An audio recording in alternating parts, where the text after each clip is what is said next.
शेतकरी मित्रांनो, खरीप 2025 पासून राज्य सरकारनं सुधारित पीक विमा योजना आणली होती आणि या पीक विमा योजनेमध्ये या अगोदर 1 रुपयात पीक विमा योजना होती आणि त्यामध्ये जे काही ट्रिगर होते ते ट्रिगर या सुधारित पीक विमा योजनेमध्ये हटवले आणि मग शेतकऱ्यांना पाहिजे तसा पीक विमा या योजनेमध्ये मंजूर झालेला नाही आणि जो मंजूर झाला आहे तोही मिळालेला नाही। त्याबद्दलचा व्हिडिओ आपण आज दुपारी टाकलेला आहे। तुम्ही जर तो बघितला नसेल तर तो व्हिडिओ बघून घ्या। नेमका पीक विमा का मिळाला नाही हे तुमच्या लक्षात येईल। आणि आता या वर्षीचं एक 10 ते 15 दिवसावर आता खरीपाचा हंगाम सुरू होणार आहे।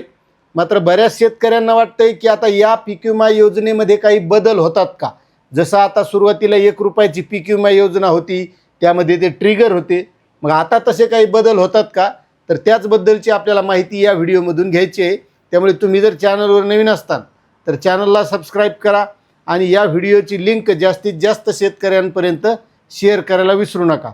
आता शेतकरी मित्रांनो, जी 1 रुपयातली पीक विमा योजना आणली होती त्यावेळेस महत्त्वाची गोष्ट होती की लोकसभेच्या निवडणुका होत्या आणि आता तुम्हाला माहिती आहे की जेव्हा जेव्हा काही निवडणुका असतात का तेव्हा जरा शेतकऱ्याला अनुदान असेल, अतिवृष्टी असेल, पीक विमा असेल, ह्या गोष्टी मिळत असतात।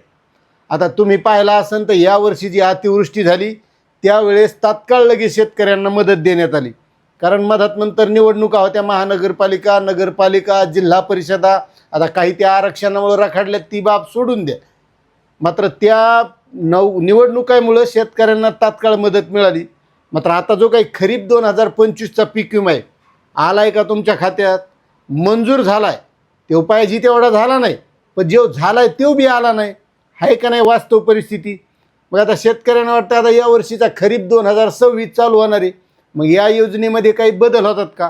तर शेतकरी मित्रांनो, निवडणुका नसल्यामुळं, कारण आपल्या इथं सगळा खेळ निवडणुकावर चालत असतो आणि निवडणुका नसल्या की बाकी शेतकऱ्याचा कार्यक्रम असतो, त्यामुळे यासुद्धा पीक विमा योजनेमध्ये यावर्षी कोणताही बदल होणार नाही।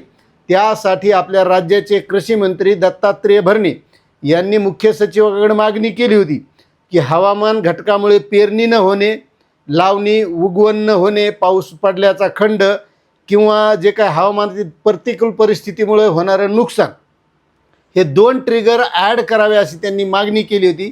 मात्र मुख्य सचिवांनी स्पष्ट त्यांना नाही सांगितलं, जशी सुधारित पीक विमा योजना आहे मागच्या वर्षीची तशीच यावर्षी राबवण्यात येणार आहे।